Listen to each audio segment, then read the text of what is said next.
Hello दोस्तों, welcome to electronic study YouTube channel. नमस्कार। जैसा कि आप अपने स्क्रीन पर देख पा रहे होंगे, आज हम बात करने वाले हैं आपकी गणित विषय को लेकर के 150 जो most important one liner questions को लेकर के हम बात कर रहे थे।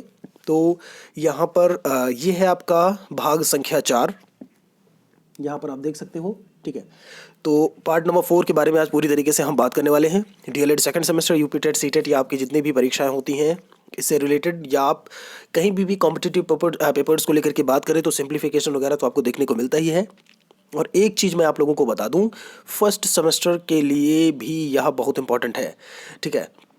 क्योंकि आपके पेपर में कहीं से भी कुछ भी पूछा जा सकता है। आउट ऑफ सिलेबस भी चीज़ें थी, आपने देखा था जब आपने दिया होगा एग्जैक्टली जब फर्स्ट सेम का आपने एग्ज़ाम दिया होगा तो आउट ऑफ सिलेबस भी चीज़ें थी। तो फर्स्ट सेमेस्टर वाले भी इसको ज़रूर देखें, यहाँ पर मैंने लिखा हुआ है आपका, ठीक है। ये आप देख सकते हो। और क्वेश्चंस आपको फर्स्ट सेमेस्टर के जो प्रीवियस ईयर के क्वेश्चंस पूछे गए हैं वो भी इसमें देखने को मिलेंगे। तो चलिए बात कर लेते हैं। यहाँ पर 55 तक हम बात कर चुके थे। 56 नंबर सवाल जो इसमें लिखा हुआ है, इसमें जो है सॉल्व करना है। 3y - 7 = 2 लिखा हुआ है, इसको सॉल्व करना है। तो ये क्या हो जाएगा आपका 3y - 7 = 2। मैंने एज इट इज़ जैसा था ऐसे लिख दिया। मैंने बोला था आपका जो कांस्टेंट होते हैं उनको आप एक तरफ लेकर के जाओगे, जो वेरिएबल्स होते हैं, वेरिएबल्स आपके जैसे x y z हो गए, कांस्टेंट मतलब आपका 1 2 3 4 5 6 7 8 जो भी होते हैं। अच्छी तरीके से आप लोग चर और अचर के बारे में जानते होंगे, ठीक है। हमेशा मैं बात करता आया हूँ। ये आपका हो जाएगा 3y = आपका 2 - 7 था, राइट साइड में आएगा +7 हो जाएगा। नाउ 2 + 7 = 9, आपका ये 9 हो गया। y = क्या हो जाएगा आपका, ध्यान रखिएगा ये 3y = ऐसे 9 लिखा हुआ है, और y = जब आप निकालोगे तो 9/3 हो जाएगा। मैंने बहुत बार बोला ये गलती मत करिएगा, 3/9 कर दीजिएगा, ये मत कर दीजिएगा आप जो है, ठीक है। अक्सर हो जाता है। ये कहाँ जाएगा आपका, इसके नीचे जाएगा। और ये गलतियाँ मैं करता था जो है स्टार्टिंग में, ठीक है। इसीलिए मैं बता रहा हूँ कि आप लोग में से ज़रूर कोई ना कोई ऐसी गलतियाँ करते होंगे, ठीक है। तो क्या करना है आपको, 9 के नीचे आपको 3 लेकर के आना है। 9 3 3 = 9, 3 3 का 9 आपका आंसर आ गया। सॉरी 3 3 का 9 ये कट गया और 3 आंसर आ गया, आंसर आ गया आपका जो है y = 3। 57 नंबर क्वेश्चन में लिखा हुआ है 2 ब्रैकेट में आपका लिखा हुआ है x - 1 = 10 - x, देन x की वैल्यू फाइंड आउट करनी है। तो यहाँ पे कुछ नहीं करना है, आपको ब्रैकेट ओपन करना है जो दिया हुआ है। छोटा वाला ब्रैकेट ओपन करिए और इसको मल्टीप्लाई कर लीजिए। ये हो जाएगा 2x - 2, 2 का x के साथ में, ये यहाँ पे मैं बात कर रहा हूँ इस समय जो है, ठीक है। चलिए, और ये हो जाएगा आपका 2 × 1 = 2, यानी कि 2 × 2, यानी कि 2x - 2 = 10 - x हो जाएगा।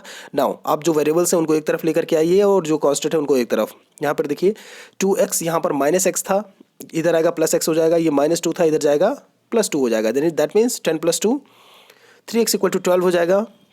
नाउ x = 4 हो जाएगा। आपके बुक्स में या आप जो भी जहाँ से भी पढ़ते हो वहाँ पर जो है गलत सॉल्व किया हुआ है। तो क्वेश्चंस को बिल्कुल बहुत सही तरीके से करिएगा जो है, ध्यान से, ठीक है। ज़रूरी नहीं कि आपके बुक्स में जो सॉल्व किया हो वो सही हो, ठीक है। चलिए आगे बात कर लेते हैं। इसमें 58 में क्या दिया हुआ है, परिधि के बारे में पूछा है। सरकमफेरेंस को लेकर के आप किसको क्या कैसे डिफाइन करोगे, वृत्त की परिधि को लेकर के फिलहाल बात की है यहाँ पे। दोस्तों जो डेफिनेशन लिखी हुई है वो कहती है कि वृत्ताकार घेरे के परिमाप को वृत्त की परिधि कहते हैं। ध्यान दीजिएगा, वृत्ताकार घेरे के परिमाप को, ये आपका वृत्ताकार घेरा है और इसका जो पैरामीटर होगा, जो परिमाप होगा, ठीक है। आपको क्षेत्रफल और परिमाप को लेकर के जब हम बात किए थे वहाँ पर हमने देखा था कि किस तरीके से जो परिमाप है बाहरी माप होती है क्षेत्रफल को लेकर के, जब आप आंतरिक माप को लेकर के बात कर रहे होते हो, ठीक है। तो वृत्ताकार घेरे के परिमाप को वृत्त की परिधि कहते हैं। तो सरकमफेरेंस परिधि = हो जाएगा 2πr, यहाँ पे 2πr, पाई की वैल्यू 22/7 होती है आपका, ठीक है। ये रेशनल नंबर नहीं है, इर्रेशनल नंबर है, ध्यान रखिएगा। p/q के फॉर्म में लिखा हुआ है, फिर भी आपका ये नहीं है। मैं रीज़न बताऊंगा जो है। ऑब्वियसली आपका जो है यहाँ पर रिकरिंग फॉर्म में 1.3.1416, यहाँ पर वैल्यूज़ आपकी चेंज हो रही होती हैं। अगर सेम होती हैं एक तरीके से तो आप मानते हो उसको जो है रेशनल नंबर के, उसमें यहाँ पर वैल्यूज़ चेंज हो रही हैं, रेशनल में जाएगा ये। r = आपका रेडियस, दैट इज त्रिज्या, जो जिसको आप त्रिज्या बोलते हो। आगे देख लेते हैं। त्रिभुज, त्रिभुज किसे कहते हैं, 3 असंरेख बिंदुओं को जो है सरल रेखाओं द्वारा मिलाने पर जो आकृति निर्मित होती है, या आप बोल लो कि समतल पर कोई 3 बिंदु हैं, उनको जो है अगर आप ऐसे मिला रहे हो कुछ इस तरीके से, एक बिंदु ये हो गया, एक यहाँ पर है और एक यहाँ पर है, तो ये इस प्रकार की जो आकृति बन रही होती है वो आपकी जो है क्या होती है, त्रिभुज होती है, जिसको आप ट्रायंगल बोलते हो इंग्लिश में। होप सो की चीज़ें आपको बहुत अच्छे से समझ में आ रही होंगी। ये है आपका डीएलएड फर्स्ट सेमेस्टर का सवाल जो है आपके क्वेश्चन पेपर में ये पूछा जा चुका है, और सेकंड सेमेस्टर में भी आपका लघुत्तम समापवर्त और महत्तम समापवर्त दिया हुआ है, और आपसे भी ये चीज़ पूछी जा सकती हैं। ठीक है, तो आप ये सोच के मत चलिए। आप लोगों का क्या है, आप लोग सोचते हो कि जब तक वहाँ पर ये नहीं लिखा होगा फर्स्ट सेमेस्टर तब तक आप नहीं पढ़ोगे। दोस्त, ये ऐसी चीज़ें होती हैं आपकी। आप सोशल स्टडीज़ को ले लो, आपको चीज़ें मिली जुली दिखाई देंगी। आप गणित को ले लो, वहाँ भी आप लासा मासा पढ़ के आए हो, यहाँ भी आप वही चीज़ पढ़ रहे हो। परसेंटेज पढ़ के आए हो, आपके सिलेबस में परसेंटेज नहीं दिया हुआ है, लेकिन क्वेश्चन आ सकता है उससे जो है, सिलेबस में तो नहीं है लेकिन पूछा जा सकता है। ठीक है, तो आप ये सोच के मत चलो जब तक वहाँ पर टैग नहीं होगा कि हाँ ठीक है फर्स्ट सेमेस्टर, तब तक आप नहीं पढ़ोगे। आप चीज़ों को देखिए तो एटलीस्ट एक बार क्वेश्चन पेपर को उठाइए, प्रीवियस ईयर के पेपर्स को देखिए। ठीक है, सारे उसमें मैं बता चुका हूँ कि आपका 2018 फिलहाल छोड़ करके मैं फर्स्ट सेमेस्टर की बात कर रहा था। दो संख्याओं का मासा 16 दिया हुआ है, उनका गुणनफल 6400 है। लासा यानी कि लघुत्तम समापवर्तक बताना है, जिसको आप एलसीएम बोलते हो, लीस्ट कॉमन मल्टीपल। चूँकि फार्मूला होता है आपका HCF into LCM equal to होता है multiplication of the two numbers, मतलब मासा गुणे लासा इक्वल टू दो संख्याओं का गुणनफल। अब क्या हो जाएगा, ये आपका मासा आपका 16 दिया हुआ है, लासा निकालना है। यहाँ पर देखिए लासा को मैंने एलसीएम लिख दिया है, वही चीज़ है आपका, तो equal to 6400। LCM equal to हो जाएगा 64 डिवाइडेड बाई 16, 16 चौका 64 होता है, 4 से कट गया, 2 जीरो ऑलरेडी लगे हुए हैं, तो ये 400 आपका आंसर आ गया। जो लघुत्तम समापवर्तक आया यानी कि list common multiple that is LCM, वो आपका 400 आ गया। यहाँ पर बात कर लेते हैं 61 नंबर क्वेश्चन क्या कह रहा है कि एक आकृति, मतलब घिरी आकृति है, ध्यान दीजिएगा। ठीक है, एक घिरी आकृति में ए बी बराबर है, बी सी बराबर है, सी डी बराबर है, डी ए, तो वह आकृति क्या होगी, यहाँ पर वर्ग बन करके आ रहा है। ठीक है, कुछ ऐसे दे दिया होगा चित्र में, आपको देखिएगा चित्र में ऐसे दे देगा और फिर बताएगा, आप बताइए कि क्या है। ये वर्ग होता है दोस्तों, प्रत्येक कोण जो है वो 90 डिग्री का होता है। इसका आमने सामने की भुजाएं इसकी बराबर होती हैं। ठीक है, इस चीज़ का आप लोग विशेष ख्याल रखिएगा। आयत में सॉरी, इसकी चारों भुजाएं बराबर होती हैं, थोड़ा सा गलत बोला मैंने, चारों भुजाएं बराबर, आयत में आमने सामने की भुजाएं बराबर होती हैं। अंतर भी यही होता है, एक प्रीवियस उसमें जो है हम थोड़ा सा बात किए थे इसके बारे में। होप सो कि आपको अच्छे से समझ में आ रहा होगा यहाँ पे। और प्रत्येक कोण उसमें भी 90 का होता है, इसमें भी 90 का होता है। 62 यहाँ पे आपका लिखा हुआ है 62 नंबर में, व्यास के बारे में पूछा है, दैट इज डायमीटर, जिसको आप बोलते हो इंग्लिश में।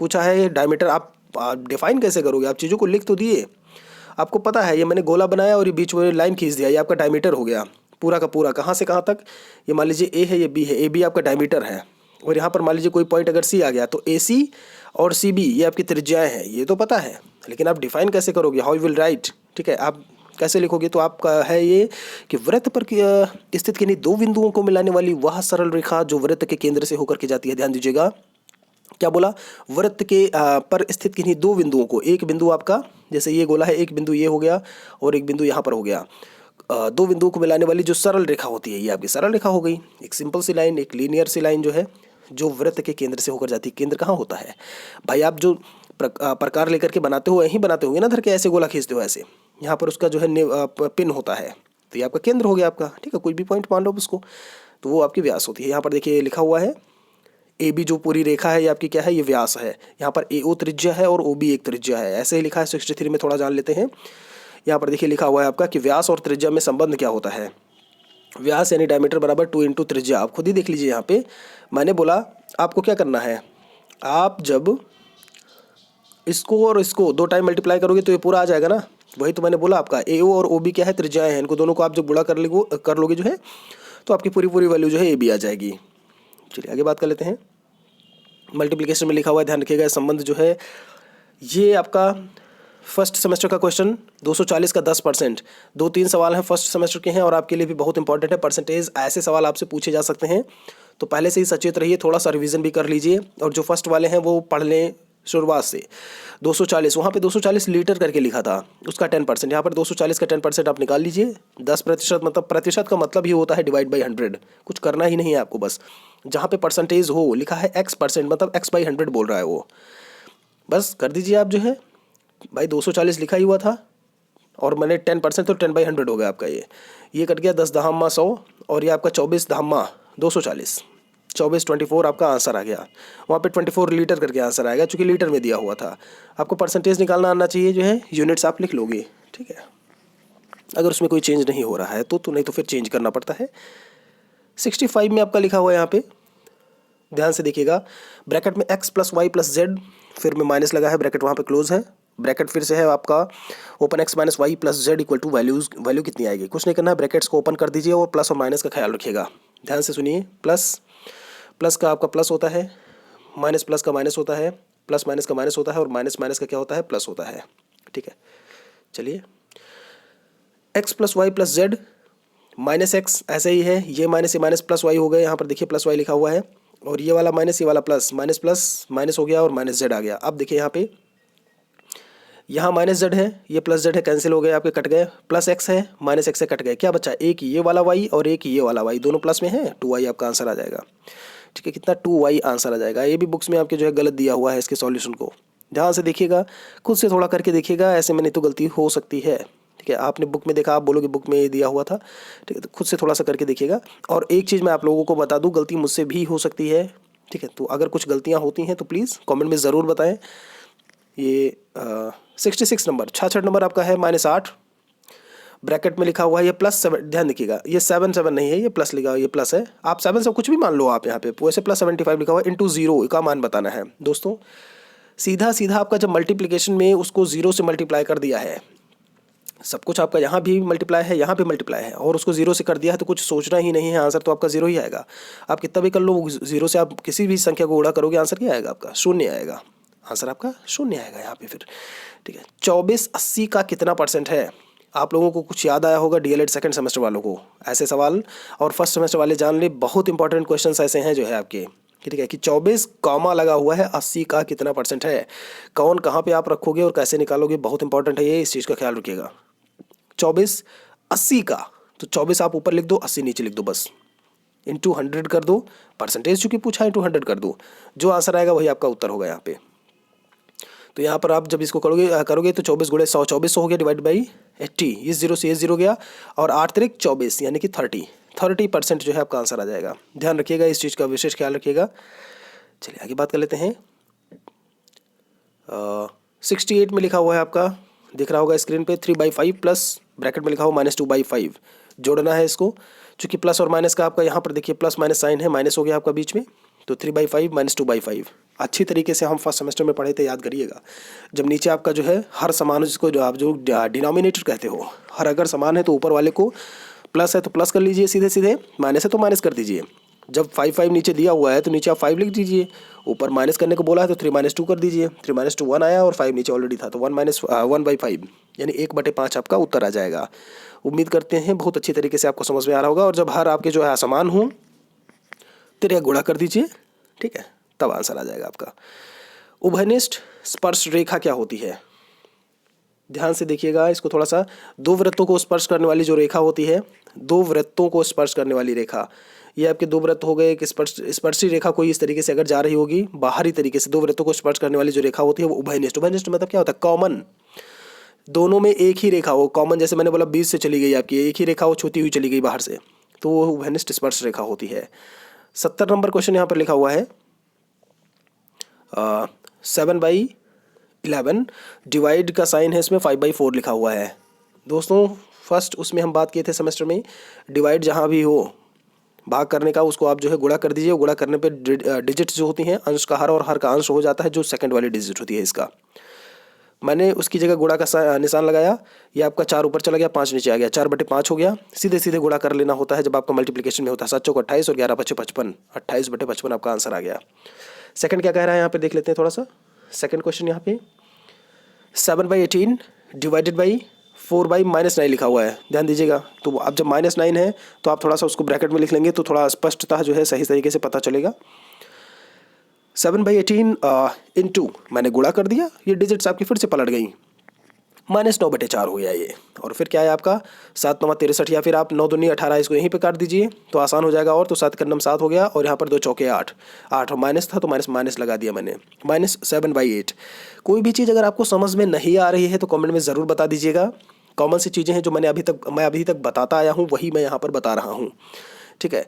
तो यहाँ पर आपका फिलहाल वीडियो भी ये खत्म होता है जो है। नेक्स्ट उसमें जो है हम नेक्स्ट आगामी जो क्वेश्चंस होंगे, इंग्लिश का भी आपका चल रहा है, मैं उसको लेकर के बात करूंगा।